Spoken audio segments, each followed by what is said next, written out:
I got married in October of 2019, and given that I only plan on ever having been married once, I have all these learnings that I'm just itching to share. So I didn't always do things the right way, but the next best thing is to share my learnings so that you don't make the same mistakes that I did. Now I'm gonna summarize my main takeaways. The first thing is you actually have to try on things that you see that you like. Pinterest, Instagram, a lot of those bodies that are modeling these dresses don't look like average bodies. And so if I fell in love with a gown, it was really that I fell in love with the styling of the piece. I fell in love with the art direction. I fell in love with the way that gown looked on that person's body. It's a whole other story to actually try on a dress and see how that works with your body type, your skin tone, your hair.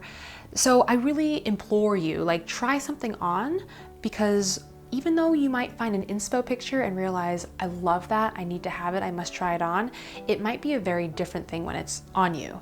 And the opposite is true too. Something that you think is super ugly in a photo, when you try it on, it might be completely different because your proportions might really make it work. Okay?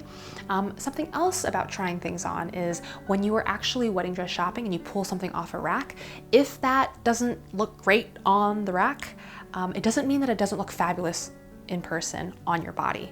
Sometimes dresses don't have very much rack appeal. It might be rack appeal. It might look underwhelming. It might look blah. It might look like an older style. But when you try it on, you realize, oh, the sleeve goes this way, or oh, the proportion of how it sits on your body is this way. So really try things on, even if you don't think it's gonna work for you, because you might be surprised that something with terrible rack appeal looks great on your body. You know, unfortunately, the opposite is also true. If you see something that looks great on the rack and you try it on, it might be underwhelming as well. But the lesson is, and this is what I learned through competing in pageants and going evening gown shopping, don't ever discount something without trying it on. If you see something on a rack and you don't think it looks great on the rack, if you try it on, it really might surprise you. My next takeaway is to choose your season and your venue before you go wedding dress shopping, if at all possible. That's because it will help you narrow down your search. That way you're not choosing too heavy a fabric if you're having a summer wedding. That way you're not choosing something that looks more like a cathedral dress for a beach outdoor wedding. This is something that I wish I knew, because I went to 6 places looking for wedding dresses, and it would have been a lot easier for me to know when and where I was going to get married. Okay, great. Oceanfront lawn. Okay, fall, boom. Immediately, that would help me narrow down my choices so I wouldn't be spending time trying on really, really thick fabrics that would be too heavy for a Florida beach, for instance. So I think that would have helped me save quite a bit of time and energy. My next tip that I wish I did was I wish I had a better hairdo.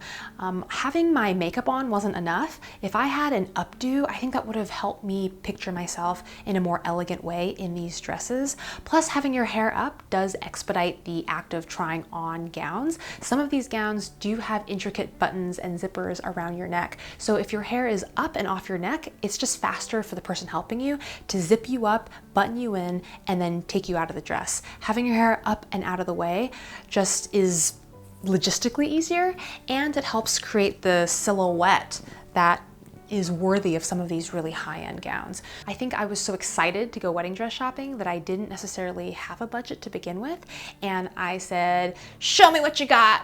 Give me your best dresses. I didn't want to limit myself in any way. But that was a mistake, because there are great gowns across any budget. So even if you say that your budget is between $1,000 and $3,000, there are umpteen options even within that category as well. So that's just something that I think could have cut down on the amount of time and the plethora of choices I ended up hoisting onto myself. Also, start early. So not just communicating your budget, but starting earlier so that you have as much time as possible to go find options in your budget.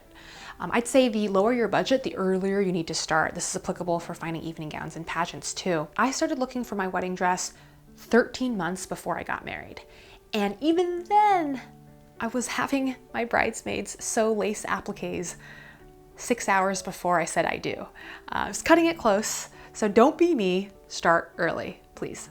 And my last tip is that if you know exactly what you want, look online. There are lots of pre-owned wedding dresses out there. I think there's one called preownedweddingdresses.com, and you're able to buy a dress that someone else wore for much cheaper than full retail. I personally find it hard to justify paying full price for some of these gowns because the resale value is precisely so low. It's like buying a car. The moment the dealership hands you the keys, boom, that car is suddenly worth 50% of what you paid. Craigslist is a good one. Facebook Marketplace is also a good one. And don't discount the extra added cost and budget that you need to have for a seamstress, because alterations also cost quite a bit. The more ornate your dress, the more expensive the alterations will be, because sometimes some of these seamstresses will have to remove bead by bead, sew everything in, and then put everything back on. It's just a lot of work and a lot of labor. Please give this video a like and a thumbs up and leave a comment. I'll see you at my next video. Bye.